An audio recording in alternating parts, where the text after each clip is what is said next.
有人好冒天灾，这是索马利亚南部最近上大雨造大水，是造成14个人死亡，也有超过11万人有路无厝。这个所在伫去年才可旱，即马是咧造大水，加上战争粮食继续起，当地即马是欠粮食，人民拢食袂饱。专家就警告讲，气候变迁加上战争，活袂落去的受害者，拢是这个善车佮弱势国家。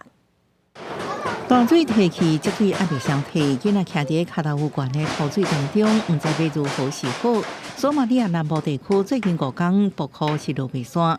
朱巴河甲谢贝利河水位欠悬，地数造成大水灾。 roobkan maanta kula shan waay oo saas noogu da'oohaya lama waayeel ee waa noogu dhimatay allah u naxariiso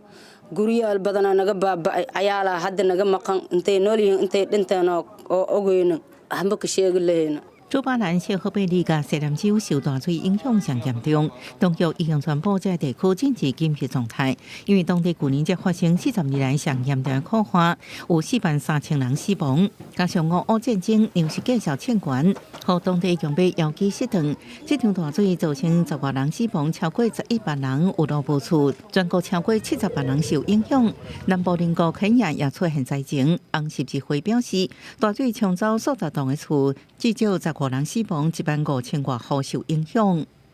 There is quite a big irony around people fleeing for the fact that they don't have water, and now fleeing because they have too much water. This cycle of flooding and drought is going to continue, and we're going to see this more and more unless we really do something on a global scale to try to reduce these and try to stay on this Paris 1.5 alignment. 联合国顶个月捌指出，东非10到12月可能落无正常大雨，不过肯亚总统所宣布，无可能出现毁灭性大水。援助机构甲科学家警告，气候变迁是加速这场人道主义危机的关键因素之一，只是受影响上深的，却是破坏量上少的一群人。公司新闻陈伟仁报道。